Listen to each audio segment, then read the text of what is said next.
happy we might make a start, because I know you're all keen to hear what Mr. Gove has to say. Before that, Andy obviously is going to say a few words. But anyway, ladies and gentlemen, welcome. Can you hear me? I had if we close the door at the back. Thanks for attending this fringe event hosted by Mapabag. We were here 12 months ago with our lead data scientist, Tom McKettrick, and he spoke about the challenges of just actually getting data off farm and even just getting access to quality data. I'm glad to say as our year progressed in 2018, we've managed to get our hands on some quality data and also understand what that data is being used for, whether by farmers or by advisors. And we've learned a lot with ongoing work with McDonald's, and we've also learned a lot with projects in dairy sector, which Andy, who kindly farms up in Cheshire with his mum and dad, is going to talk a bit more about. We've also done an arable project in Australia, which has been extremely insightful, and we hope to look at doing a lot more in that sector in 2019. But I suppose 2018 has been a year of a lot of headlines. I'm not going to say anything about drones and Gatwick Airport, but obviously farming and ag tech, it's like the Hollywood of agriculture. If you're not in data or if you're not in agricultural technology, well, where have you been for 2018? And us at Mapabag have been no different. We've acquired a couple of companies in 2018, and I'm really glad to say on my left here, James Husband, co-founder of the Evidence Group, who we're going to join us on a Q&A panel discussion after Andy's presentation. And then we also have Clive Blapper, founder of Precision Decisions, also coming into the fray within Mapabag, who will be on the Q&A session. And also Jim, founder of the National Farm Research Unit, now head of research at Mapabag. So we will have a bit of a Q&A session on that. So yeah, certainly been a year of headlines, and no doubt there'll be plenty more to come. But I suppose the thing, we all know this, farmers, the farming industry has always been willing to embrace technology. If you look back at the 50s, how many one farmer fed to look what they're saying now in 2020. If there's a need to do it, a farmer will obviously embrace technology and try and utilise the best of their ability. And I'm sure there are a number of us who will have a lot of questions on this in the Q&A for the panelists, as in where they see technology and data going in agriculture over the next few years. But for me, the most interesting slide that I came across over 2018 was this, and I'd love to say I came up with it myself, but I didn't. I nicked it from somebody down in Argentina. But look at the massive opportunity. Who remembers Blockbuster? Where's Blockbuster now? So my sleeping piece would be, do we want to be Blockbuster or do we want to be the Netflix? Do we want to be in that crew? And the opportunity there just shows you where we can go in 2019 and further.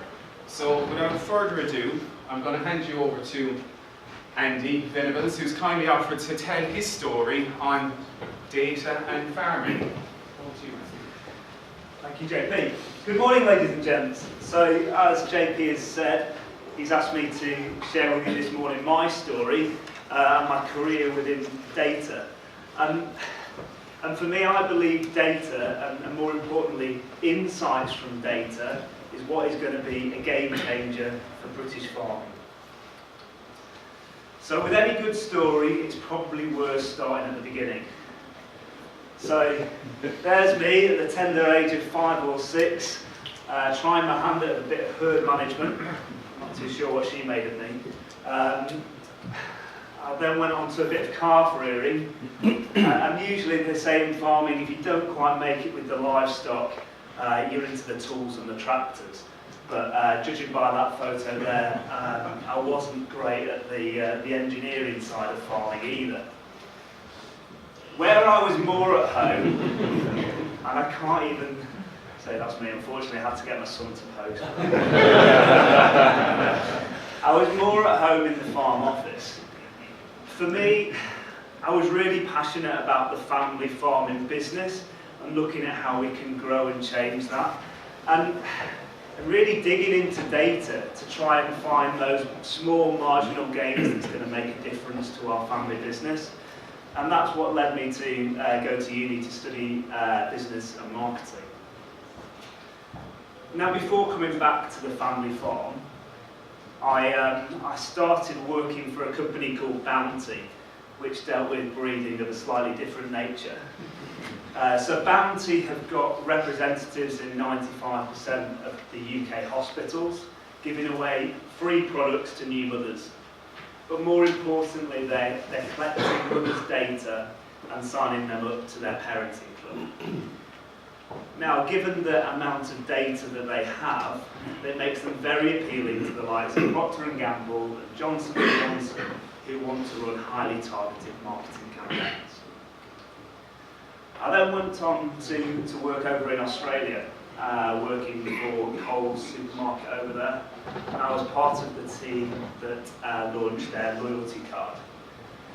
With any loyalty system, not only does that create a wealth of data for, in this case, the retailer, but also it allows us to put targeted offers to the consumer and increase footfall. You know, giving them offers on the products that they buy day in, day out is driving footfall through these stores. And latterly, I worked for a business for 6 years. It was a startup digital marketing business up in Manchester. As commercial director there, I feel the pivotal thing that allowed us to grow that business was through looking at the data and generating marketing strategies that are listening to what that data is telling us. So back in 2016, I tried my hand at being a model, but that didn't work. I came back to the family farming business, and the 10 years that I've had working with other businesses outside the sector, the key thing was all about getting better insight from data. So after I'd showed willing and done a bit of milking and tried my hand with the farming, I went straight back to the farm office to look at how I could dig into the data to really improve what we were doing on the family farm. So just to give you a little bit of detail about the family farm, we're fourth generation tenanted dairy farm up in Cheshire, farming around 500 acres, milking 300 cows plus our young stock, and operating an all year round calving system. We're selling circa 2.3 million litres to Muller on a co-op contract.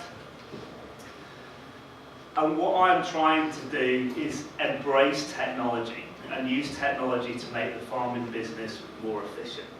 I also run a rural marketing consultancy business, and I'm combining the two by allowing industries to bring products on farm and allow them to road test them and then help them promote them to the wider sector. So looking back in 2016 when I came back to the family farm, we already were investing in technology. So we've got cow collars with ID tags that allowed us to measure individual milk yields, allowed us to look at the heat monitoring. But when it came to the farm office, we had a PC that talked to the parlour. We had no Wi-Fi, and as you can see in that picture on the right-hand side, there was a lot of paperwork. I felt that our farm had a data problem. Not through the shortage of data, but the fact that we had so much data in so many shapes, sizes and guises. You know, whether that be paper, whether it be email, whether it be on an app, whether it be on a software, there was a mass of data. But for me, the problem is that there was so much duplication across all these different data sources and nothing talked to each other. So getting any insight from that data, you have to be copy and pasting data into Excel and putting fancy pivot tables to give you any insight. Now, which average farmer wants to spend time putting pivot tables together to actually get any insight into their data? But what I do feel, I can say that our farm has a data problem, or there is a massive opportunity. And that opportunity came when I met a guy called Forbes Elworthy, who's the founder of Mapabag, later in the summer of 2016. He told me his story and what he'd been doing with a large number of farms in New Zealand through getting better insight from data. Effectively, what they were doing is reducing the inputs on farm and increasing outputs just through managing their data better. Not only did this really resonate with me, is he then went on to talk about his vision for the future, about connecting agriculture, and not providing another piece of software or another app and adding more confusion to the farming industry, but providing a platform that brings everything together, allowing all of my data sources to be in one place to allow me to make better decisions on my farm. This is just a screenshot of the Mapabag's platform called Farm Office. And for me, what it does is it takes that complexity of all the data sources and makes it much simpler. So, those of you probably can't see, but this has got data feeds coming in from my milk producer to the milk recording that I've got, BCMS, all these different data sources that don't talk to each other, bring them together and allow us to start getting some real insight into the data. For me, not only having this all in one place is great, but it also allows me to share my data with my chosen agricultural professionals. So no longer is the ag professional going down the farm drive and paying him to spend half his time finding the data on farm. We can actually get some use from them and give me some feedback on what I should be doing over that time. So this is just a project that I'm currently involved in with Mapabag that is looking very much on the dairy side. And all those different sources of data are being pulled together into one place. So whether I'm on farm or off farm, I can really keep track on how the business is performing daily. So just to give a bit of an example of this, this graph here is looking at my daily milk production, which is the yellow line, against my forecast. Now, the contract that I'm on, I have to forecast quarterly. And if we just look at the summer of 2018 when we had the drought, so when I've submitted my forecast, I didn't really anticipate that it would be as dry as it was and I'd be having to buffer feed my animals. So in the June and July time, production was well below forecast. Not only was it well below forecast, but it was also well below 7.5% of our forecast. That for us incurs a deduction on our milk check. By having this data, it allowed me to see straight away when we were sort of hitting that slippery slope down past the 7.5%. And it allowed me to react to it. Through buffer feeding, we increased production and we got back on track to within our forecast deviation, therefore incurring no penalty on our milk check. For me, I feel this is just the tip of the iceberg. You know, I've also put boluses in all of my animals so I can start to track the health of the animal. I'm working with the guys at Mapabag to measure my grass using satellite. I feel the future is really exciting through all these data sources, but bringing those data sources together to allow us to make better decisions. For me here, I've been involved in a lot of farming forums and groups and discussions, and the most progressive farmers are willing to share their data as long as there is a value add and they're going to get greater insight from that data. I just feel that the wider farmer population needs to take that leap of faith. They need to share their data, because through sharing their data they will make better decisions, they will farm more profitably, and at the end of the day they'll be able to spend more time doing what they love, and that is farming, not sat in the farm office. So, ladies and gentlemen, hopefully that gives you a bit of insight to my story and where I feel it is going in the future. Thank you very much.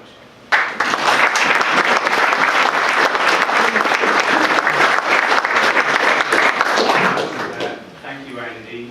If any of you ever do get a chance to go to Hills Green Farm, I thoroughly recommend it. Not to meet Andy, but his mum bakes amazing cakes. really does. Mrs. Venables. So if anyone's got a couple of questions for Andy now, he will be on the panel. So if there's any couple of quick fire questions. Andy, you're saying farmers should take the leap of faith and share their data, but is there a value? Should farmers be paid for the data? Because presumably it's got value to other people as well. How do you assess the value of data to the people that may be also very pleased to receive it? Completely, it's got a value. And for me, it's just about finding that win-win.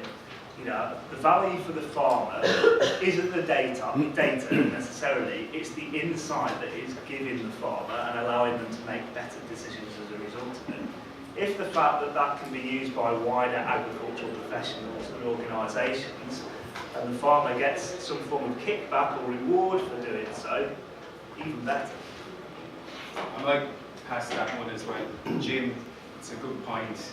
I'm sure there's loads of people in the room today saw our headline and were like, oh my God, farmers are going to make £1 million a year from data and everything else. But why should they be willing to share with third parties, you know, in the sense of, you know, what is in it for them?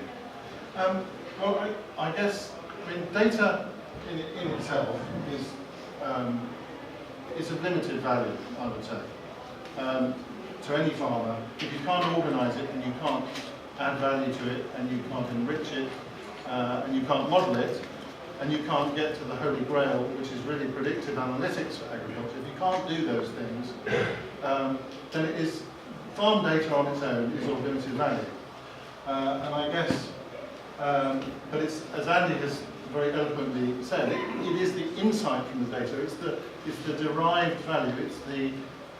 It's what you do with the data that has the value. And I guess, one of the things we are here to announce today is that we're very keen, philosophically, to see that derived data that flows off the farm, the farmer captures some of the value that data will have to the industry. But it's ultimately the industry which has the big data science. And I guess our vision is that if we can put all of you together in the same room, then you have massive opportunities to add value, not only at farm level, but at industry level. How would it look though, Jill, in the sense, I suppose, you know, and potentially when will it be rolled out? People probably have that question. Okay. We are thinking very much in terms of farmers receiving financial reward for sharing data based on how much they're prepared to share. But the key to it is it's going to be more in the style of, think of a farmer data cooperative. So it will be farmer owned, farmer controlled, and farmers will have the opportunity to decide who gets to see their data and who doesn't get to see their data. So this whole area of transparency and ownership has to be absolutely clear.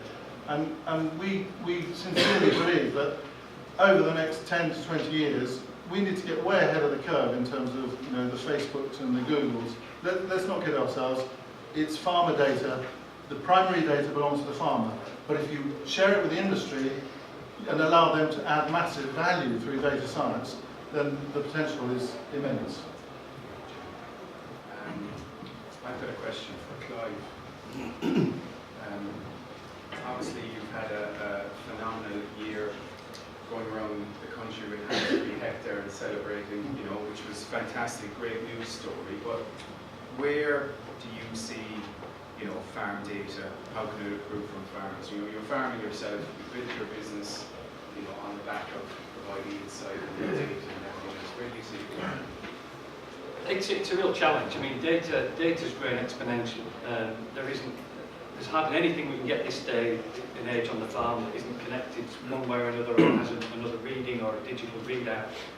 And to be quite honest, I think a lot of farmers are just truly overwhelmed with the amount of data they've got and all the different packages. And trying to get these data systems to really linked together, where you can put the data into a useful place where you don't have to remember 300 passwords to log into different things that tell you you've used the wrong one, and when you put another one in, it's the same one you had last time. You know, it's really frustrating. And as people that work with data and try and help farmers interpret data, the challenge we have in getting data off farmers in a timely fashion so we can make those informed decisions when you've got the data, when you need the data, so it can add the real value. It's a real challenge. So I think there's going to be a lot of opportunity with data, but it does have to become much simpler from the farmer perspective and less siloed and more joined up. And that's what I think is really exciting about the opportunities within macro agriculture.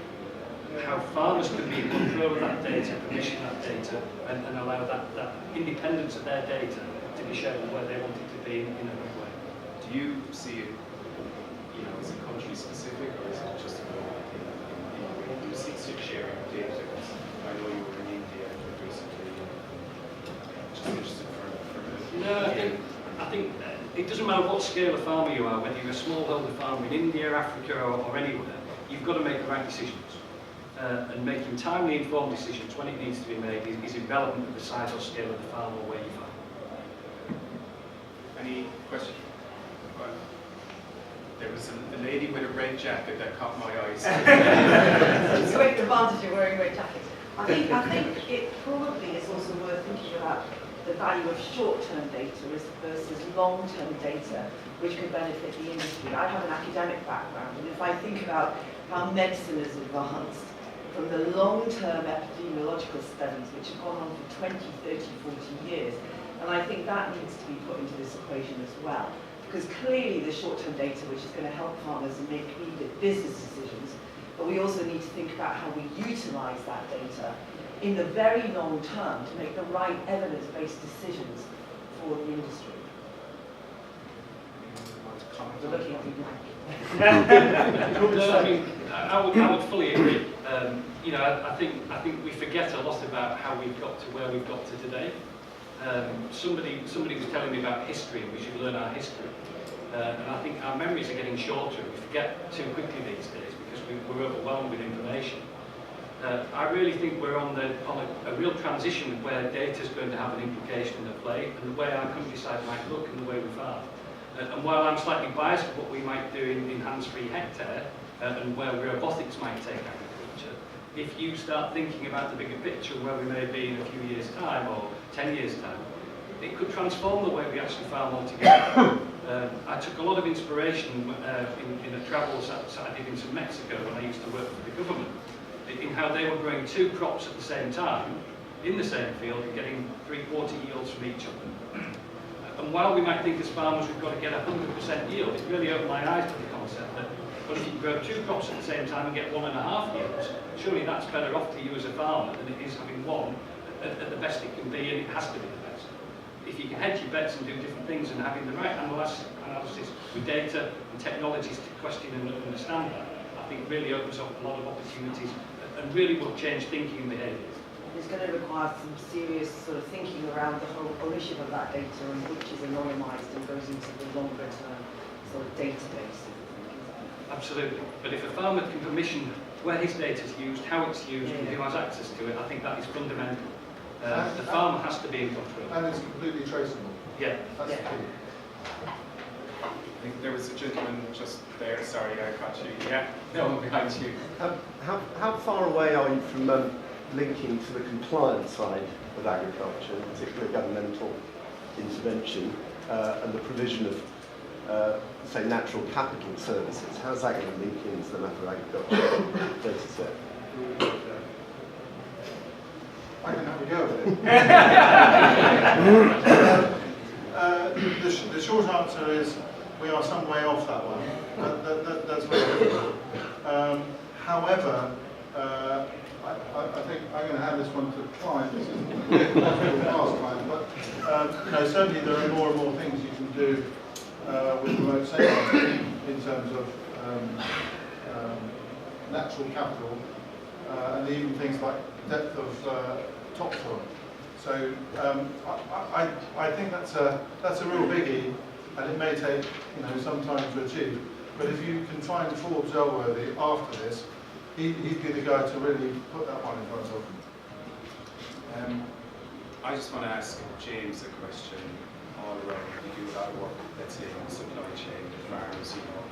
How do you see farming data helping the whole supply chain? Because, you know, at the end of the day, we've got people that are consuming food. I saw a headline yesterday that people are going to produce more oatmeal milk. So there's a lot of challenges happening, and I'm sure data, especially in the livestock sector, can help. How do you see it evolving? Well, the area that we've most been involved with has been milk production, but the question I think we have to ask farmers is the product you're producing, who you sell it to. Is it if it's milk, or if it's grain, or if it's meat? Who is the customer? And I think one of the things that a lot of people would say was, well, it's the person who's actually buying that, the person who goes into the supermarket, the person who's in the kitchen cooking their meals. But actually we would contend perhaps that it would be the retail market, so the people that are stocking their shelves, whether it's Sainsbury's or Tesco's or Waitrose or even McDonald's, they will create and define a spec that they want, and unless the farmers are actually producing a product that conforms with the spec that they require, then you're not going to be as competitive. So, you know, I don't think when farmers say, well, I can produce milk or I can produce grain and I can flog it on the open market, they're not realising the full potential for that crop. And what we've seen more and more is you may have a contract to produce milk, and that milk maybe will have to have a certain quality, whether that's by fat or protein, whatever, or even looking at some of the schemes you see on the continent, looking at defined levels of fatty acids. And that quality, the data that defines the quality, is becoming more and more important, because it will set you apart from the competition. So I think, you know, those quality aspects and getting data that refers to the product that you are producing and conforms with what people are asking for, I think that's the crucial question that we need to answer. Nick, I know you raised your hand. Thanks, JP. In the pre-digital world, and I'm certainly old enough to remember that, many players in the food supply chain held data information for their own particular advantage, their own economic advantage. Banks, retailers, agents, traders, on and on and on, farmers even sometimes. And many of them, and occasionally correctly, felt that the lack of transparency played to their advantage. In a world that's becoming bigger in terms of the volume of information that's potentially there, but also much more transparent, who do you see as the likely winners and losers in that supply chain, in managing the data and having access to it? Jim? Well, the short answer to that one is if farmers aren't the winners of this new transparency, then map of ag has actually failed. Because at the end of the day, that is central to our whole vision. I mean, there is still a lot of data out there that is held about farmers with or without your permission. And that is just how it is. But we believe that in the 21st century, there'll be two kinds of company. There will be those that were sharing their information for the good of the improvement of farming, and those that didn't, because they won't be with us anymore. So I haven't really answered your question, Nick. But I guess what I'm saying is, our vision is that farmers should share in the derived value from this data. And if that doesn't happen, then it's not going to work anyway. Gentlemen, straight down the middle. Clearly there's more than one organisation in this space. How does farming industry know which horse to back? Are you going to collaborate, or are you competing, and if so, how? Well, I've always found myself collaboration works best, and I think from our point of view, we're happy to talk to anyone. Because the way we see it is, living in a silo is not going to work anymore. You know, if you think you've got the competitive advantage by keeping everything to yourself, you're not. Look, I go back up to the slide, Blockbusters, prime example. They're not around anymore because somebody thought of a better, more efficient way of doing it. So either decide to club together and help each other to get better and get more out of it, or to be honest, I think, putting your arm around it and protecting it. Don't get me wrong, there's certain pieces of information that you should do, but so long as you're permissioning it and you know where it's going, or to what people or what resources, whether you're a advisor or further up the supply chain to your processor, I think that's the piece we're saying is in, take control and work with people. So yeah, we're happy to talk to anyone and discuss way forwards. And we already have a couple of kind of joint venture bits and pieces happening, so that's good. Yeah, so when Andy put his data in his own farm, that's obviously him using his data directly to help himself, but in terms of your business, do you see it as more important to have individuals using their data to directly help them, or sharing their data for you to sort of build a picture of a whole industry to help people think about? Both is a short answer, because we will commercialise the use of the data and pay a proportion of the rewards from that back to farmers for sharing their data.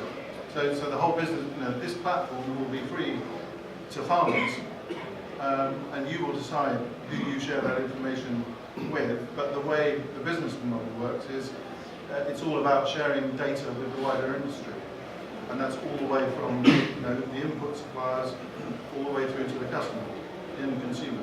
And for me, what I liked about Mapabag's vision is about finding that win-win. Giving data better access to their farm and their farmer data to make more informed decisions, but also helping the wider industry through bringing that data together. A lot of every farming business is obviously so different. How do you sort of benchmark using so many different data to compare one sort of vision? We're kind of agnostic about benchmarking. We leave that to what we call the last mile experts. There's no point in us trying to disrupt those amazing relationships that have gone for 20 or 30 years with the vet or the agronomist or the bank manager. Our view is, or our mission, if you like, is to put the data into those people's hands so they can decide whether it's worth you benchmarking what you're doing against another farmer, or you can decide to share your information with the farm next door or 3 other farmers in the same valley. Because our experience of benchmarking is, on the whole, most farmers I know don't believe it, because they will always excuse themselves. They will always say, yes, but the reason I'm here and he's there is because it's not like that on our farm. and that's fine. That's your prerogative. So for me, benchmarking only really works when it's put together by those last mile professionals who are comparing you with similar clients. But I think you could start in some ways and saying just benchmark yourself. If you're capturing data and it's a source of truth, can't say that the TH is being Irish, but that source of truth of information, you can see where was it 6 months ago, 3 months ago. I mean, James, you've experienced that, which some of your clients surely. I think I'm disagreeing with Jim a little bit about benchmarking, because it depends on some of the parameters you look at.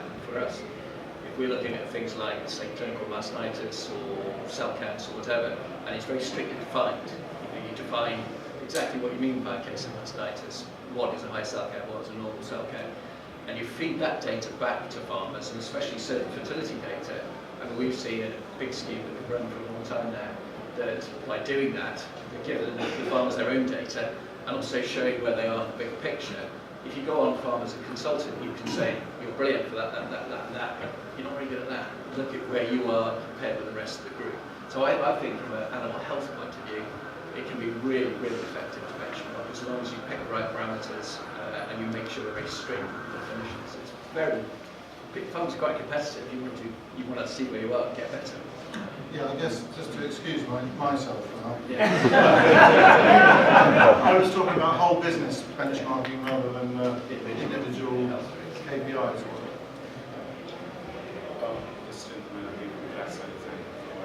Me? Yeah. Oh, thanks. Yeah. David Flanders and Agrimetrics, so we're the government official backing data platform in the whole agri-food sector. So a lot of this is music to my ears. It's really good. We've got it a long time. I think this is really significant, but I think there are several aspects of it. You're making a very important first step. So I think the point you made, JP, about other industries also comes in. And if you look at the analysis of those other industries, the people came in absolutely whack weren't from those industries. And so I would suggest that, sort of semi-rhetorical questions, A, the technology is key. So this technology is good, but is it scalable? Rhetorical question. And B, I think I absolutely completely concur, it has to be quid pro quo win-win, but other sectors, as Lady in the Red mentioned about the medical sector, Genome England, 100,000 genomes, you probably work out one of them is mine if you really wanted to. But there's lots and lots of insights come out of that from people from outside the sector. So I think in terms of positioning going forward, what can really help the sector is clever people coming outside and doing interesting things with bits of data that you haven't thought of and put together. I've been in big data in various sectors. I went to a talk once by one of the founders of big data. Then he was asked what the definition of big data is, and originally in computer we used to think about, more data than one computer system and one program can handle in one place. But he said that's rubbish. It's actually answering questions we haven't even thought of. And I think what you've outlined today has been a really important, significant step. And if people don't take it on board, they're going to wither on the vine. But I think taking it further forward into the next step. Completely agree with the comment. I think one of the fantastic things we've done is that we've brought a lot of people in from outside agriculture. So I'm a farmer, farming at home, but I sit alongside somebody that's never even been on a farm or up to the last month was on a farm. So they're coming and looking at data from a completely wide angle. And I know Jim and his team are starting to really learn a lot from people just looking at agricultural data, but don't know what mastitis means, but just looks at numbers. Yeah, just quick, so same for my team. I was in ag, then went to biotech for years, and now I've come back into ag for years. I give advice at business school, and this woman there found an ag company, Indian, very clever, went across 10 years at Amazon, came to the UK to build an ag business, even though no ag background, which sees ag. But our whole philosophy is all about, there is no monopoly of truth or knowledge. Absolutely.